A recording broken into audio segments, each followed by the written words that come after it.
ఈ దినమందు 17వ వచనముల నుండి కొన్ని విషయాలు మనము నేర్చుకోబోతూ ఉన్నాం. 5వ అధ్యాయము 17వ వచనములో రాయబడిన మాట, ధర్మశాస్త్రమునైనను ప్రవక్తల వచనములనైనను నేను కొట్టివేయ వచ్చి తినని తలంచవద్దు. కానీ ఎందుకు వచ్చాడట? నెరవేర్చుటకే గాని నేను కొట్టివేయుటకు రాలేదు. ధర్మశాస్త్రముల గురించి ప్రభు మాట్లాడుతూ ఏమన్నాడు అంటే, నేను ధర్మశాస్త్రాన్ని కొట్టివేయడానికి రాలేదు. మరి ఎందుకు వచ్చాడు ఆయన? అందరు చెప్పాలి, ఎందుకు వచ్చాడు యేసయ్య? దానిని నేను నెరవేర్చడానికి వచ్చాను అని ప్రభు మాట్లాడుతున్నాడు. ధర్మశాస్త్రము అనేది ఏదైతే ఉందో అది ప్రభు అయినటువంటి యేసుక్రీస్తు వారు మోషే ద్వారా ఇశ్రాయేలు ప్రజలకు ఇచ్చాడు. ధర్మశాస్త్రము ఉన్నది కాబట్టి ఆదికాండము నుండి మలాకీ వరకు కూడా మన భక్తులు, బైబిల్ పండితులు ఏం చేశారు అంటే పాత నిబంధన పుస్తకాలు అన్నారు. ఏ పుస్తకాలు? పాత నిబంధన పుస్తకాలు. పాత నిబంధన కొట్టివేయబడింది క్రీస్తులో, కానీ పాత నిబంధన పుస్తకాలు కొట్టివేయబడలేదు. మళ్ళీ చెప్తున్నా మీకు, పాత నిబంధన కొట్టివేయబడింది కానీ పాత నిబంధన పుస్తకాలు కొట్టివేయబడలేదు. ఏంటా పాత నిబంధన? ఎక్కడ ఇవ్వబడింది ఈ పాత నిబంధన అంటే, ఇశ్రాయేలు ప్రజలు అరణ్యములో ఉన్నప్పుడు సీనాయి పర్వతం మీద పాత నిబంధన ఇవ్వబడింది. మరి ఇప్పుడు కొత్త నిబంధన సంఘానికి ఏమి ఇవ్వబడింది అంటే, ఈ కొత్త నిబంధన గొల్గొతా అనబడినటువంటి ఆ కొండ మీద ఈ సంఘానికి ఒక నిబంధన ఇవ్వబడింది. అది ప్రభు అయిన యేసుక్రీస్తు వారు అన్నారు కదా, నా రక్తము వలన అయినటువంటి కొత్త నిబంధన అన్నాడు. ఆమేన్ చెప్పండి గట్టిగా. పాత నిబంధన ఎక్కడ ఇవ్వబడింది? సీనాయి పర్వతం మీద. కొత్త నిబంధన ఎక్కడ ఇవ్వబడింది? గొల్గొతా అనబడినటువంటి కొండ మీద. కాబట్టి పాత నిబంధన కొట్టివేయబడింది అంటే పాత నిబంధన పుస్తకాలు కాదు, ఇంకా నెరవేర్చబడవలసిన ప్రవచనాలు చాలా ఉన్నాయి పాత నిబంధనలో. ధర్మశాస్త్రములో 613 ఆజ్ఞలు దేవుడిచ్చాడు. ఎన్ని ఆజ్ఞలు? 613 ఆజ్ఞలు. ఇప్పుడు శాస్త్రులు, పరిశీలు ఏం చేస్తున్నారు అంటే ఆ ఆజ్ఞలనే ప్రామాణికంగా పెట్టుకొని మేము నీతిమంతులము, ఇందులో రాయబడిన ఆజ్ఞలు మేము అనుసరిస్తూ ఉన్నాము, మాకొక చట్టం ఉంది, మాకొక ధర్మశాస్త్రం ఉంది అని చెప్పి తమ్మును తామే నీతిమంతులముగా వారు అనుకుంటూ ఉన్నారు. అసలు ధర్మశాస్త్రాన్ని దేవుడు ఎందుకు ఇచ్చాడయ్యా? ఎందుకు ఇచ్చాడు ధర్మశాస్త్రం అంటే, ధర్మశాస్త్రం అనేది లేకపోతే పాపం అంటే ఏంటో మనకు అర్థమై ఉండేది కాదు. ఇంకోటి ఏమిటంటే, చట్టం అనేది లేకపోతే పాపం అనేది ఆరోపించబడదు, నేరం అనేది ఆరోపించబడదు. మీకు అర్థమైందో లేదో? ఇప్పుడు ఉదాహరణకు దొంగతనం అనేది నేరం అని ఎప్పుడు పరిగణలోనికి వచ్చింది అంటే, దానికి సంబంధించిన కొన్ని సెక్షన్లు, కొన్ని చట్టాలు తీసుకొచ్చిన తర్వాత చట్టం అనేది లేకపోతే నేరం అనేది లేదు. మీకు అర్థమైందా? చట్టం అనేది లేకపోతే, ఇప్పుడు దొంగతనం చేస్తే ఈ సెక్షన్ కింద కేసు నమోదు చేయాలి, వ్యభిచారం చేస్తే ఈ సెక్షన్ కింద కేసు నమోదు చేయాలి, లేదా నరహత్య చేస్తే ఈ సెక్షన్ కింద కేసు నమోదు చేయాలి.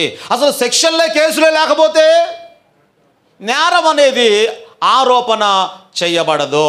మరి ఇప్పుడు చట్టం ఎందుకు ఇచ్చాడు దేవుడు? ధర్మశాస్త్రాన్ని ఎందుకు ఇచ్చాడు అంటే, నీ పాపము ఎంత భయంకరమైందో తెలియడానికి.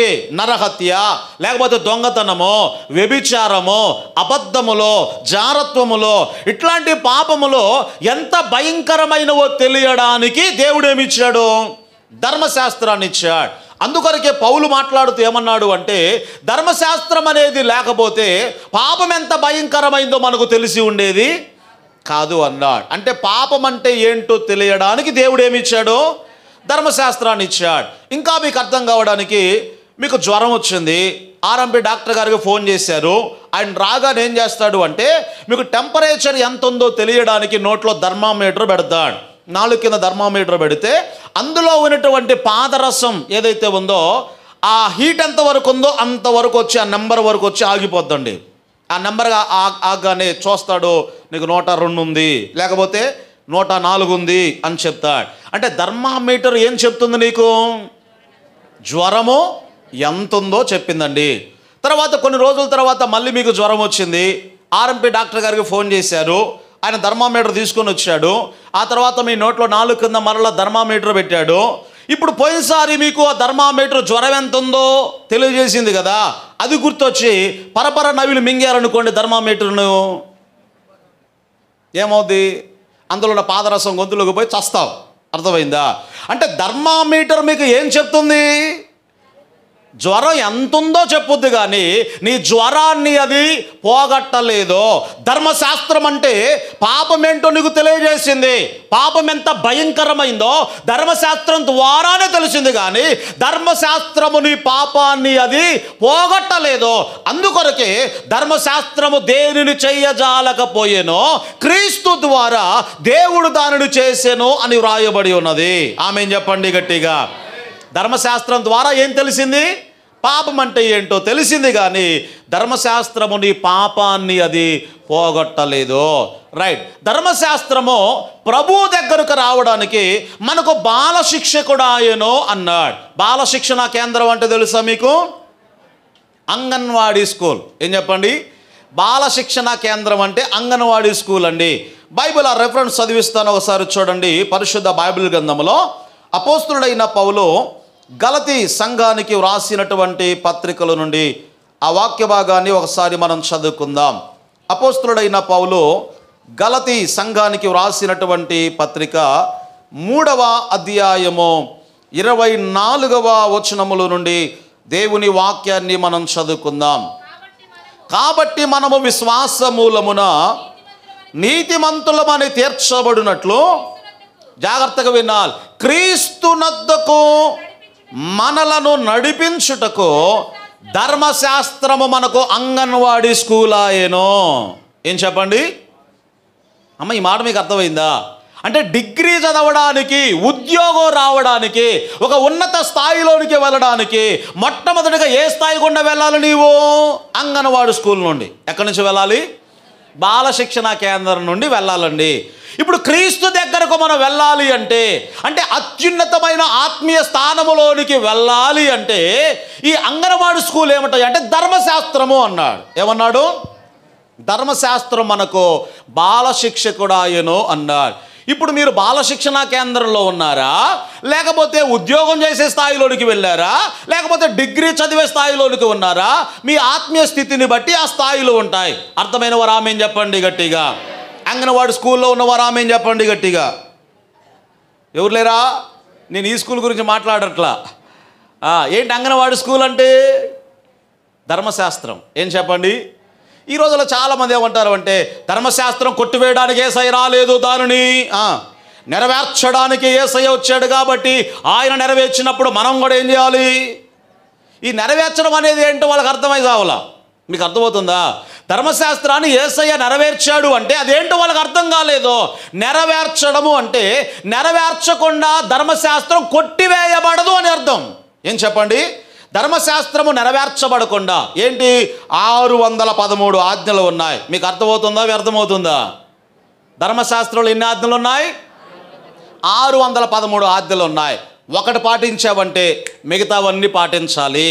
ఒకవేళ అన్ని పాటించాలని మొదలు పెట్టావంటే 612 పాటించి ఒకటి పాటించకపోయినా ధర్మశాస్త్రాన్ని మీరినట్లే. కాబట్టి ధర్మశాస్త్రం వచ్చిన దగ్గర నుండి దాన్ని ఆచరించదగిన వాడు ఒక్కడు కూడా లేడు. మరి ఇప్పుడు ధర్మశాస్త్రం మన మీద ఎలా ఉంది?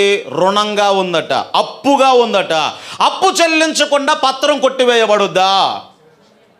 ఇప్పుడు ఎవరికైనా మీరు అప్పిచ్చారండి, అప్పిచ్చినప్పుడు వాడి దగ్గర నుంచి ఏం తీసుకుంటారు మీరు? ప్రామిసర్ నోటు తీసుకుంటారు. ఈ పత్రం, రుణపత్రాన్ని తీసుకుంటారు. ఆ పత్రం మీద ఏముంటుంది? సంతకం ఉంటుంది. మీ సంతకం ఉంటుంది. సంతకం పెట్టించావంటే నీ జుట్టు వాడి చేతిలో ఉన్నట్లే. కాబట్టి ఇప్పుడు ధర్మశాస్త్రం కూడా మన మీద ఎలా ఉందట? అది నెరవేర్చబడలేదు కాబట్టి అప్పుగానే ఉన్నది, రుణముగానే ఉన్నది. అందుకొరకే ప్రభు అయిన యేసుక్రీస్తు వారు ఈ భూమి మీదకు వచ్చి మనం ఏదైతే చెయ్యజాలకపోయామో 613 ఆజ్ఞలో ఆయన ఆచరించి దానిని నెరవేర్చాడో, నెరవేర్చబడింది. కాబట్టి ఇప్పుడు క్రీస్తునందు ప్రామిసరీ నోటు ఏమైపోయిందంటే కొట్టివేయబడింది. నెరవేర్చబడకుండా ప్రామిసరీ నోటు ఏం చేయబడదు. అర్థమైన వారు గట్టిగా స్తోత్రం చెప్పండి ఒకసారి. హల్లెలూయా. అంటే ఇప్పుడు క్రీస్తులో అది నెరవేర్చబడింది. ఒక్క మాట చెప్పాలి అంటే, నీ అప్పు నేను చెల్లించాను రా, నేను నెరవేర్చాను. కాబట్టి ఇప్పుడు నీ ప్రామిసరీ నోటు ఏమైపోయింది? కొట్టివేయబడింది. కొట్టివేయబడిన తర్వాత కూడా మేము కూడా నెరవేరుస్తామంటే మరి కట్టుకో, నీ ₹1,00,000 నేను కట్టానురా, అది కొట్టివేయబడిందిరా అని ప్రభువు చెప్తావంటే ధర్మశాస్త్రం కొట్టివేయబడిద్దా? ఇప్పుడు ధర్మశాస్త్రం గొప్పదా, యేసయ్య గొప్పోడా? చెప్పాలి గట్టిగా. అసలు దాన్ని ఇచ్చింది ఎవరు? యేసయ్యే. కాబట్టి ఇచ్చింది యేసయ్యే, దానిని సవరణలు చేసింది కూడా ఎవరు చెప్పండి? యేసయ్యే. ఇక్కడ సవరణలు చేస్తున్నాడు ఆయన. ధర్మశాస్త్రములు ఏమిచ్చాడో, రైట్, ధర్మశాస్త్రాన్ని ఆయన ఇచ్చాడు కాబట్టి అందులో రాయబడిన వాటిని దేవుడు ఏం చేస్తున్నాడు? సవరణలు ఆయన చేస్తూ ఉన్నాడు. సరే, ఇంకో రెఫరెన్స్ మీకు ఇస్తాను. బైబిల్ గ్రంథంలో గలతీ పత్రికలోని 5వ అధ్యాయము 4వ వచనముల నుండి ఒక వాక్య భాగాన్ని మనం చదువుకుందాం. 5వ అధ్యాయము 4వ వచనం త్వరగా చదవండి. మీలో ధర్మశాస్త్రము వలన నీతిమంతులని తీర్చబడువాడు ఎవరో? వారు క్రీస్తులో నుండి బొత్తిగా ఏం చేయబడ్డారో? వేరు చేయబడి ఉన్నారు.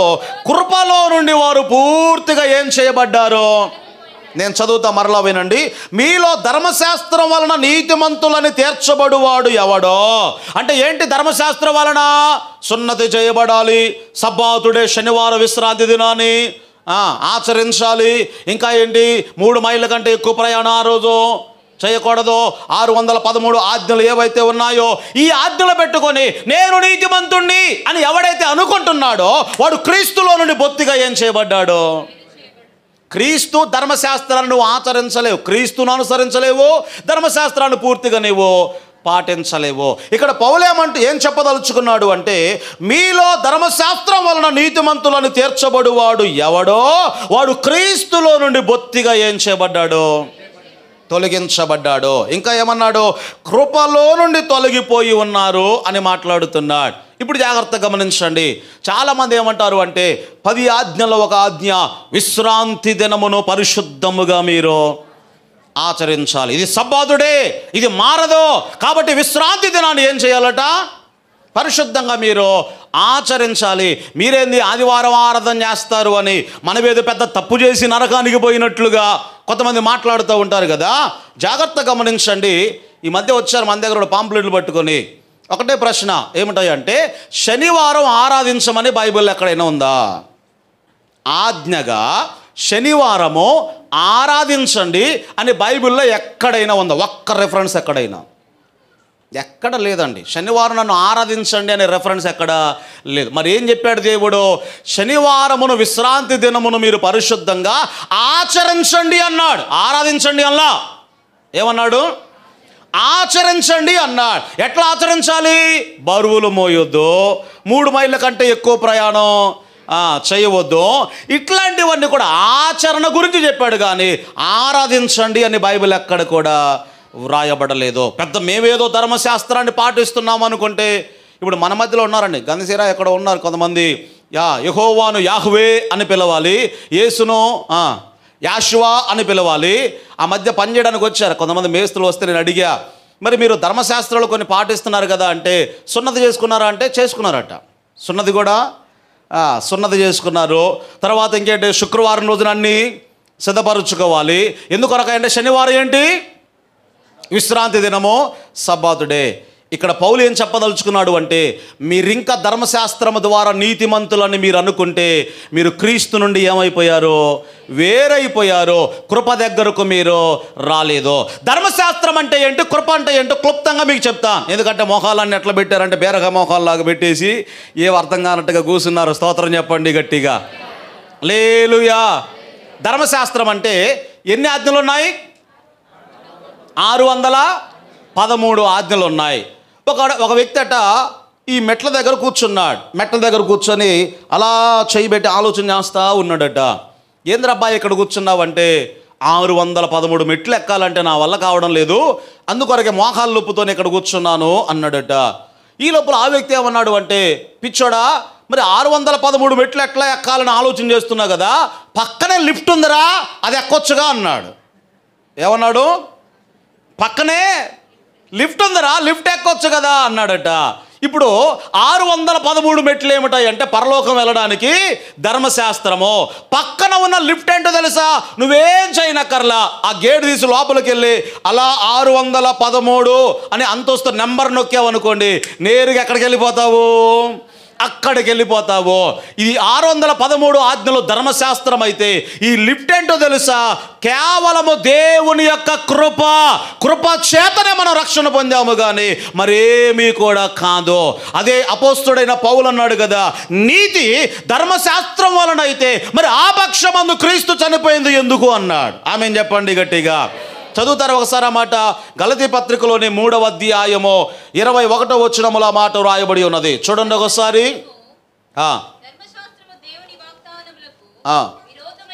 విరోధమైనదా? అట్లన రాదు. 2:21 చదవండి, క్షమించండి. 2వ అధ్యాయము 21వ వచనములో రాయబడిన మాట, నేను దేవుని కృపను నిరర్ధకము చేయను.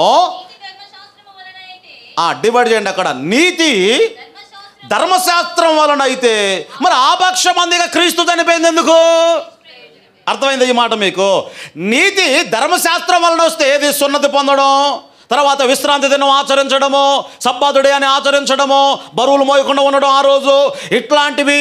ఒకవేళ నీతి ధర్మశాస్త్రం వలన అయితే మరి ఆ పక్షమందు క్రీస్తు చనిపోయింది ఇంకా ఎందుకు? ఇక్కడ అన్నాడు యేసయ్య, నేను ధర్మశాస్త్రము నెరవేర్చబడకుండా కొట్టివేయడానికి రాలేదు కానీ దాన్ని నెరవేర్చడానికి వచ్చాను అన్నాడు. దాని కిందనే ఒక మాట చెప్పాడండి. మత్తయి శుభవార్త మూసేశారా? 5వ అధ్యాయములో దాని కింద ఏమన్నాడు చదవండి ఒకసారి.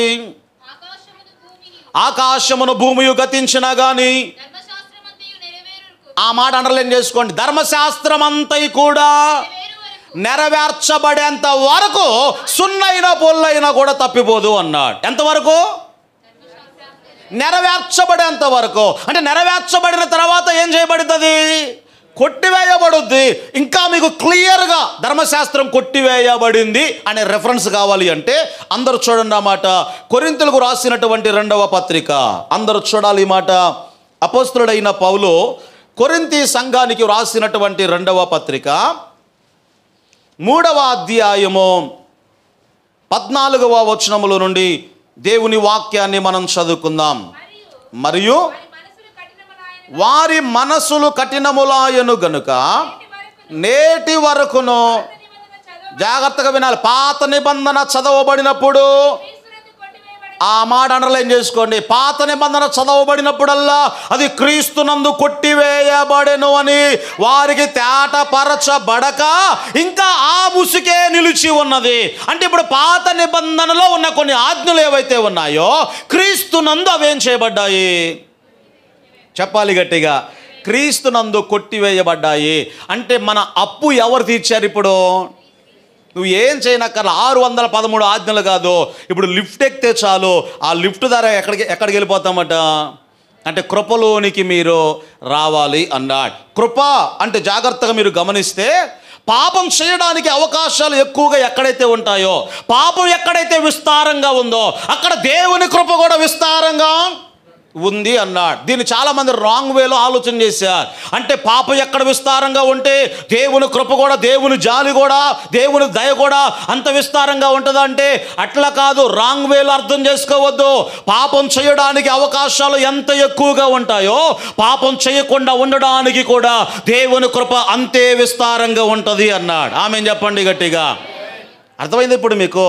పాపం చేయడానికి ఎంత అవకాశాలు ఉంటాయో పాపం చేయకుండా ఉండడానికి కూడా దేవుని కృప అంతే విస్తారంగా ఉంటుంది అన్నాడు. కాబట్టి ధర్మశాస్త్రం ద్వారా మనం నీతిమంతులముగా తీర్చబడము కేవలము క్రీస్తునందు విశ్వాసము ద్వారా మనము నీతిమంతులముగా తీర్చబడతాం. ఒక చిన్న మాట మీకు జ్ఞాపకం చేస్తాను. కొలసీ సంఘానికి ఉత్తరాన్ని వ్రాస్తూ పౌలు భక్తుడు ఒక మాట జ్ఞాపకం చేస్తున్నాడు.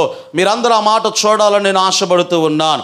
కొలసీలకు రాసినటువంటి పత్రికలో 2వ అధ్యాయము 15వ వచనముల నుండి దేవుని వాక్యాన్ని మనం చదువుకుందాం. అపోస్తుడైన పౌలు కొలసీ సంఘానికి రాసిన పత్రిక 2వ అధ్యాయము 15వ వచనముల నుండి మనం చదువుకుందాం. చూడండి. మరియు మీరు అపరాధముల వలనను శరీరమందు సున్నతి పొందక ఉండుట వలనను మీరు మృతులై ఉండగా, జాగ్రత్తగా వినాలి, మళ్ళీ చదవండి ఒకసారి, మళ్ళీ చదవండి. అపరాధముల వలనను సున్నతి పొందక ఉండటం వలనను మీరు మృతులై ఉండగా దేవుడు ఏం చేశాడు అంటే వ్రాత రూపకమైన ఆజ్ఞల వలన, రుణం అంటే ఏంటి? అప్పుగా ఉందట. ఏంటది? ధర్మశాస్త్రం మన మీద రుణముగా ఉంది, మనకు అప్పుగా ఉన్నది. కాబట్టి మనకు విరోధముగా ఉన్నటువంటి ఆ పత్రము, పత్రం అంటే ఏంటి? అచ్చ తెలుగులో పత్రము అంటే ఇంగ్లీష్లో ప్రామిసరీ నోట్. ఏం చెప్పండి?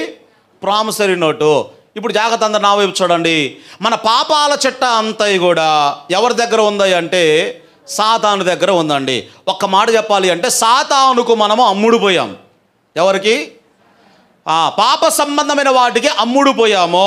మన పాపాల చిట్ట అంతా ఎవరి దగ్గర ఉంది? ఇప్పుడు సాతాను దగ్గర ఉంది. ధర్మశాస్త్రం మనం చేయలేదు కాబట్టి అది మన మీద రుణముగా, అప్పుగా ఉన్నదట. ఇప్పుడు యేసుక్రీస్తు వారు ఏం చేశారు? ఈ లోకానికి వచ్చి ఆడెవడో అన్నాడు, 3 మేకులకు కొట్టబడ్డోడు దేవుడు ఎలా అవుతాడు అన్నాడు. పాపం పిచ్చడు వాడికి తెలియదు ఏమిటంటే సాతానుడు కూడా అదే అనుకున్నాడట. మనుష్య కుమారుడా, నువ్వు దేవుడిగా ఉన్నా పోయేదే, మనిషిగా వస్తే ఏం జరిగిందో తెలుసా? 3 మేకులకు కొట్టబడ్డావు శిలువ మీద. నువ్వేం దేవుడవయ్యా, ఇదే గతి పట్టుద్దు నీకు మనిషిగా వస్తే అని ఎగతాళి చేస్తున్నాడట. యేసయ్య శిలువ మీద ఏం చేశాడు అంటే ఒక నవ్వు నవ్వాడు. మీకు అర్థమయ్యే స్టైల్లో చెప్తున్నా. యేసయ్య శిలువ మీద ఏం చేశాడు? సాతాను వైపు చూసి నవ్వాడట. ఏది నవ్వుతున్నావు? ఏం చేయాలి అర్థం కాక నవ్వావా అంటే, ఏది ఒకసారి నీ దగ్గర ప్రామిసరీ నోట్లు ఉన్నాయేమో చూసుకో అన్నాడు. ఏమన్నాడు? ప్రామిసరీ నోట్లు ఉన్నాయేమో చూసుకుంటే బ్యాగులో చూసుకున్నాడు, ఒక్క నోటు కూడా లేదు. అయ్యయ్యో ప్రామిసరీ నోట్లన్నీ ఏమైపోయాయి అంటే, మేకు కొట్టి తిని అన్నావు కదరా, ఆ మేకు కిందనే ఈ నోట్లన్నీ పెట్టాను అన్నాడు యేసయ్య. ఆమె చెప్పండి గట్టిగా. నేను సొంతంగా చెప్పాను ఏమైనా? అక్కడ ఉంది, మీరు చూడండి. ఆ పత్రమును మేకులతో ఏం చేశాడు యేసయ్య? సిలువకు కొట్టి అనే మాట రాయబడింది. ఒకవేళ ఇప్పుడు స్మార్ట్ ఫోన్ ఉందనుకోండి, అయ్యయ్యో మేకులతో కొట్టబడింది, తర్వాత అక్కడున్న వ్రాతలన్నీ కూడా చెరిగిపోతూ ఉన్నాయి, అది కొట్టబడిందని చెప్పేసి ఫోన్తో ఏం చేశాడు అంటే ఆ నోటు ఫోటో తీసుకుందాం అనుకున్నాడు. ఫోన్తో ఫోటో తీసుకుందాం, ఫోటోలో అయినా ఉంటుందేమో అనుకున్నాడు. ఈ లోపల మేకు ఎప్పుడైతే కొట్టబడిందో ఆ రక్తము దాని మీద ప్రవహించి దాని మీద ఉన్న చేవరాత అంతా కూడా ఏం చేయబడింది? తుడిచివేయబడింది. ఆమె చెప్పండి గట్టిగా. ఎంత క్లియర్గా చెప్తున్నాడు పౌలు ఇక్కడ. మరలా చదవండి ఆ మాట. మన మీద రుణముగాను మనకు విరోధముగాను ఉండిన పత్రమును యేసయ్య ఏం చేశాడు అంటే మేకులతో సిలువకు కొట్టివేశాడు. అంటే క్రీస్తులో ధర్మశాస్త్రం నెరవేర్చబడింది కాబట్టి సిలువ మీద క్రీస్తునందు ఇప్పుడు ధర్మశాస్త్రం ఏం చేయబడింది? చెప్పాలి గట్టిగా. కొట్టివేయబడింది, నెరవేర్చబడింది కాబట్టి ఏం చేయబడింది? ఇక మీకు అర్థం కావాలి అంటే, ఇప్పుడు 1,00,000 రూపాయల అప్పు మీరు చెల్లించలేకపోయారు, నేను చెల్లించాను.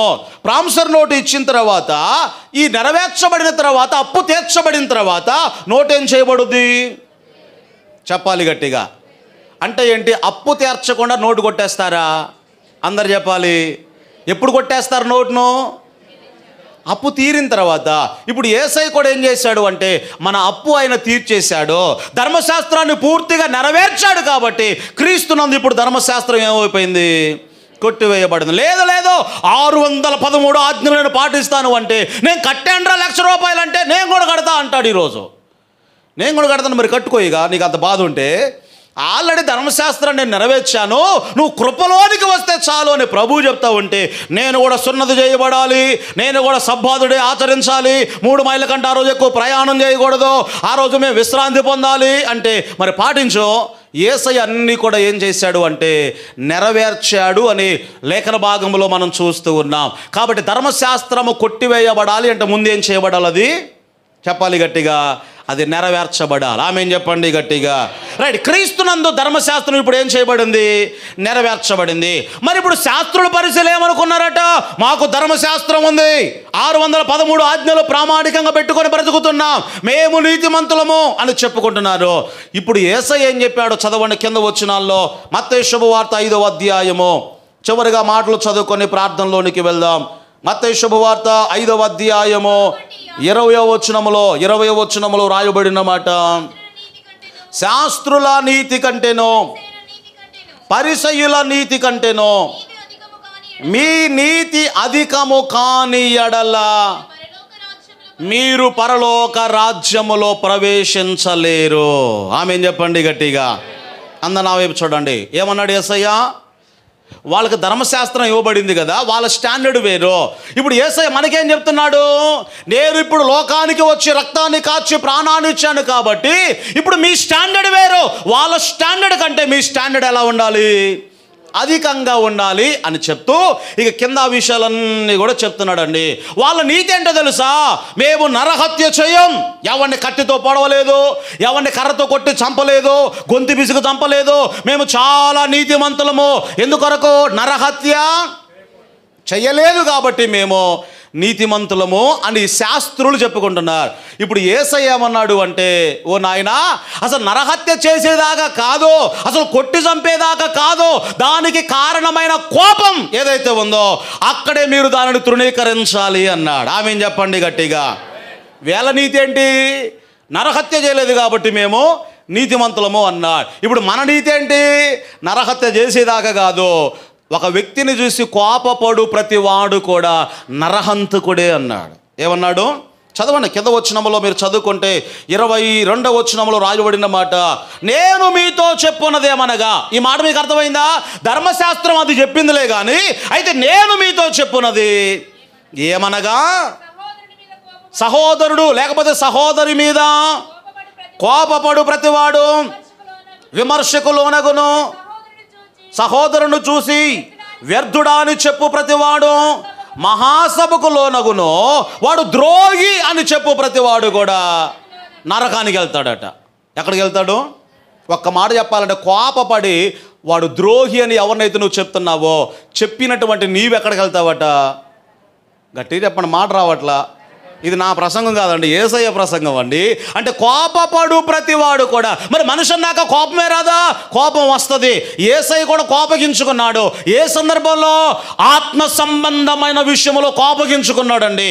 నా తండ్రి ఇల్లు, దేవుని మందిరాన్ని మీరు దొంగల గుహలాగా మార్చారు. సంఘం విషయంలో, మందిర విషయంలో యేసుక్రీస్తు కోపగించుకున్నాడు. ఎంత కోపం అంటే పిచ్చోళ్ళగా అయిపోయాడట. అసలు కొరడా పట్టుకొని అక్కడ ఉన్న వారందరిని కూడా ఏం చేశాడు? బయటకు వెళ్ళగొట్టాడు. బలిపీఠాలన్నీ కూల్చివేశాడు, అందరిని కూడా బయటకు గెంటి వేశాడు. ఆయన ఏ విషయంలో కోపగించుకున్నాడు అంటే దేవుని మందిర విషయంలో యేసయ్య కోపగించుకున్నాడు. కనుక ప్రభునందు ఆత్మీయులరా, కోపపడు ప్రతి వాడు కూడా నరకానికి పాత్రుడు అన్నట్లుగా యేసయ్య బోధిస్తున్నాడు. ఇంకా ఏం చెప్పాడు తెలుసా?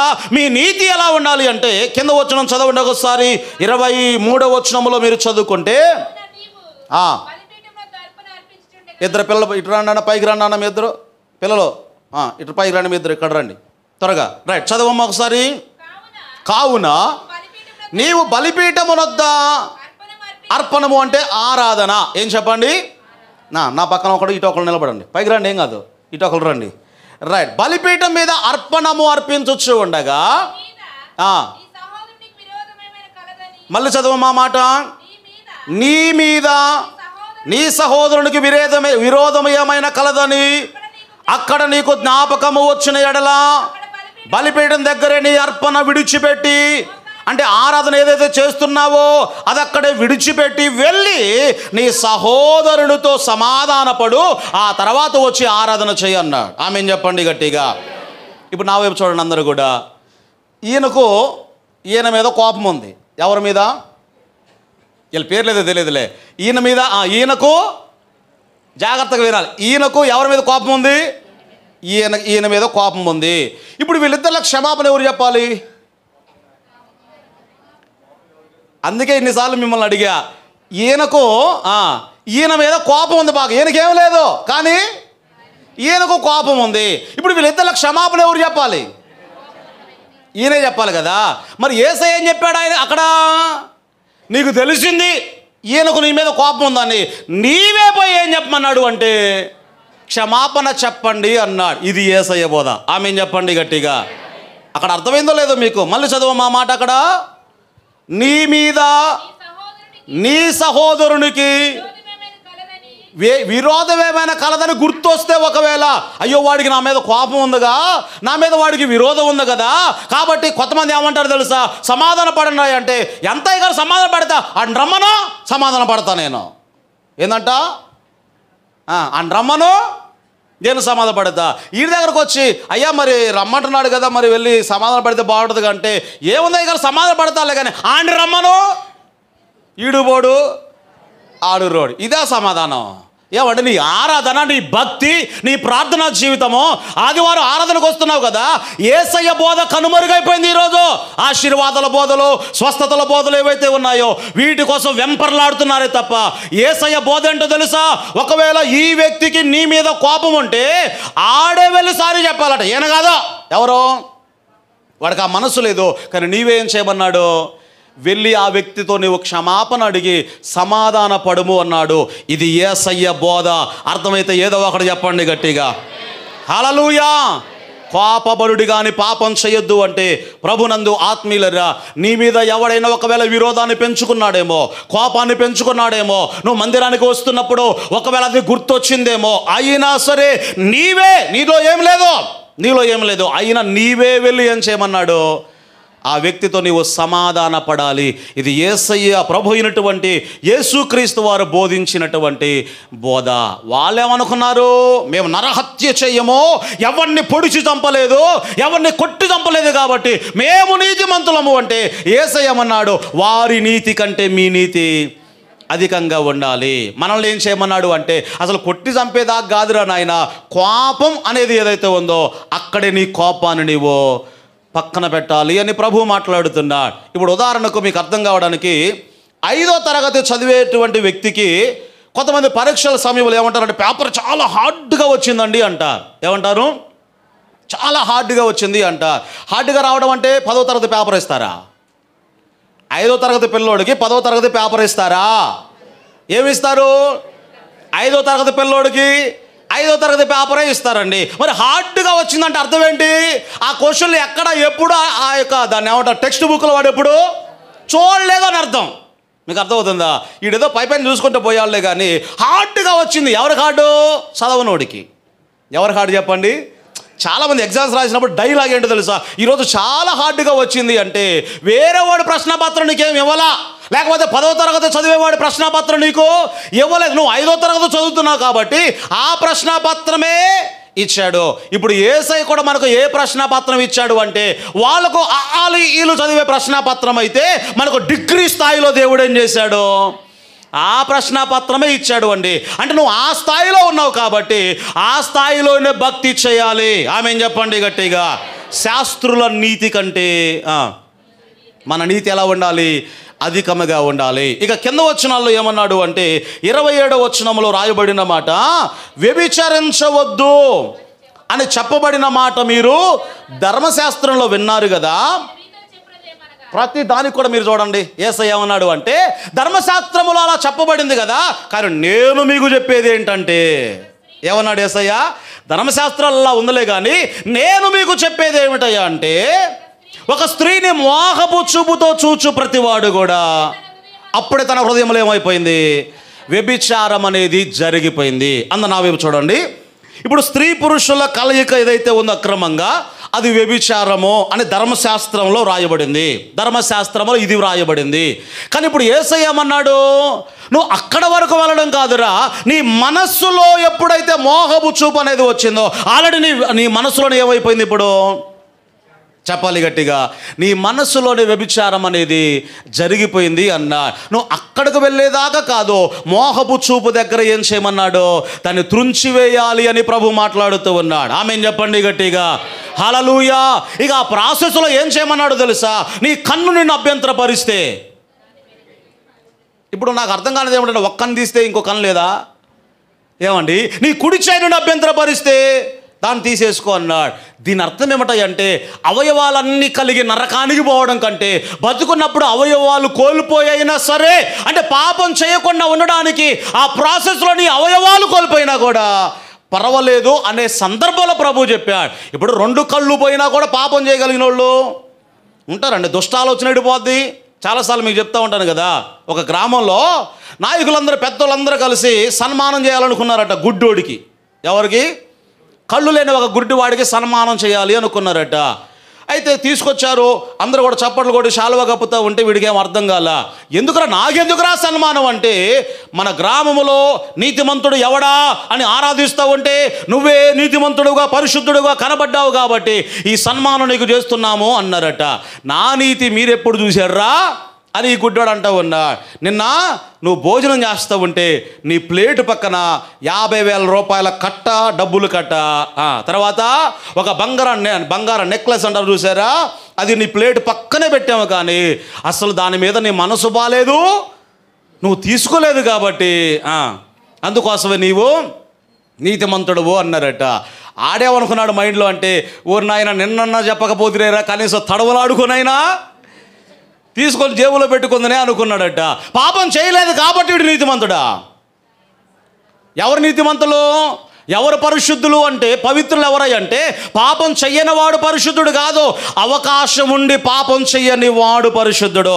అర్థమైతే ఆమేన్ చెప్పండి గట్టిగా. పాపం చేయడానికి అవకాశం ఉంది, కానీ పాపము చెయ్యలేదో వారు పరిశుద్ధులు. ఈ ప్రాసెస్లో నీ కన్ను కోల్పోయినా, లేకపోతే నీ అవయవాన్ని కోల్పోయినా పర్వాలేదు, కానీ పాపం చెయ్యొద్దు అన్నంత కఠినంగా యేసయ్య ఈ విషయాన్ని జ్ఞాపకం చేస్తూ ఉన్నాడు. కనుక ప్రభునందు ఆత్మీయులరా, ఒకవేళ అంగవైకల్యమో ఈ శరీరానికి ఉంటుందేమో. అందుకే చాలాసార్లు మీకు చెప్పే కదా, ఇప్పుడు అంగవైకల్యం కలిగిన వారు మోగవారు ఉంటారు, గుడ్డివారు ఉంటారు, చెవిటివారు ఉంటారు, లేకపోతే చేతులు సరిగా పనిచేయని వారు ఉంటారు, లేకపోతే కుంటివారు, కాళ్ళు లేనివారు చాలామంది ఉంటారు. ఇంకా మీకు అర్థం కావాలంటే, కళ్ళు కనపడలేదు కాబట్టి శరీరానికి ఏం కావాలి? కళ్ళజోడు కావాలి. పళ్ళు ఊడిపోయాయి కాబట్టి ఈ నోటికి ఏం కావాలి? పళ్ళ సెట్టు కావాలి. ఒకవేళ జడ పొడుగు లేని కొంతమంది ఏం చేస్తారండి, సవరాలేదు అంటారు, సవరాలేదా, ఇటు పొడుగు పెడతారు కదా, ఇవన్నీ కావాలి. ఇవన్నీ ధరించావనుకో, నిజంగా ఒకవేళ యేసయ్య వచ్చినప్పుడు నిజంగా నువ్వు పరిశుద్ధత కలిగి ఉంటే ఈ పలసెట్లు, ఈ కలజోళ్ళు, ఈ సవరాలు ఇవన్నీ ఇక్కడ ఊడిపోతాయి. దేవునికి స్తోత్రం చెప్పండి గట్టిగా. ఎందుకంటే ఆ శరీరానికి ఇవేవి అక్కర్లేదు. అది ఏ శరీరం అంటే, ఏ రోగము లేనటువంటి శరీరము. అది ఏ శరీరం అంటే, మహిమ కలిగిన శరీరము. అన్నిటిని మించి అది మరణమే లేనటువంటి శరీరము. ఆమేన్ చెప్పండి గట్టిగా. హల్లెలూయా. కాబట్టి ఇక్కడ అంగవైకల్యం ఉన్నా పర్వాలేదు, దానికోసం మీరు ప్రయాసపడండి అని ప్రభు మాట్లాడుతున్నాడు. ఇంకా చెప్పాలి అంటే, నరకము ఎంత భయంకరమైందో చెప్పడానికి ప్రభు ఈ మాట చెప్తున్నాడు. నీ కుడి కన్ను అభ్యంతరపరిస్తే ఏం చేయమన్నాడు? దాన్ని పెరికి వేసుకో. ఇక కింద వచనాలు ఏమన్నాడు అంటే, నీవు అప్రమాణము చేయక నీ ప్రమాణములను ప్రభువునకు చెల్లించవలనని పూర్వీకులతో చెప్పబడిన మాట మీరు విన్నారు కదా అని చెప్తూ ఏమన్నాడు అంటే, నువ్వు ప్రమాణం చేసేదాకా కాదు, మీ మాట అవునంటే అవును, కాదంటే కాదు అన్నా. ఇంకా కింద వచనాలు మీరు చదువుకుంటే, కంటికి కన్ను అంటే కన్ను తీసేస్తే వాడు కన్ను తీసేయాలి, కాలు తీసేస్తే వాడు కాలు తీసేయాలి, ఎవరినైనా చంపితే పంచాయతీ పెట్టి వీడిని చంపాలి అనేది మీరు విన్నారు కదా. ఇక నేను మీతో చెప్పున్నది ఏమిటంటే, కింద వచనాలు చెప్తున్నాడు, నీ పొరుగు వారిని నీవు ప్రేమించాలి, నీ శత్రువును నీవు ప్రేమించాలి. ఈ విషయాలు ప్రభు మాట్లాడుతూ ఉన్నాడు. ఇది ఎవరి బోధ అంటే, ప్రభు అయినటువంటి యేసు క్రీస్తు వారి యొక్క బోధ. ఇంటికి వెళ్ళిన తర్వాత మళ్ళీ క్లియర్గా మీరు చదువుకోండి. ధర్మశాస్త్రము క్రీస్తులో నెరవేర్చబడి అది కొట్టివేయబడింది. ఇప్పుడు కొత్తగా దేవుడు మనకు ఆజ్ఞలు ఇస్తూ ఉన్నాడు. ఇవన్నీ కూడా చాలా హార్డ్ అన్నావంటే ఇంకా టెక్స్ట్ బుక్ నువ్వు చదవలేదు, ప్రభువుని ఇంకా నువ్వు ఫాలో కాలేదు అని అర్థం. యేసయ్య ఏమన్నాడు, ఇవేవి కష్టతరమేమి కాదు, నా యొద్దకు రండి, నా కాడు సులువుగా ఉంటుంది, నా యొద్ద మీరు నేర్చుకొనుడి అని ప్రభు మాట్లాడుచు ఉన్నాడు. ఆమేన్ చెప్పండి గట్టిగా. కనుక ప్రభునందు ఆత్మీయులరా, యేసు క్రీస్తు వారు ఏదైతే తెలియచేశారో ఆ విషయాలన్నీ కూడా ఆచరిస్తూ ప్రభువులో మనము జీవించుదాం. దేవుని కృప మనందరికీ తోడై నడిపించును గాక.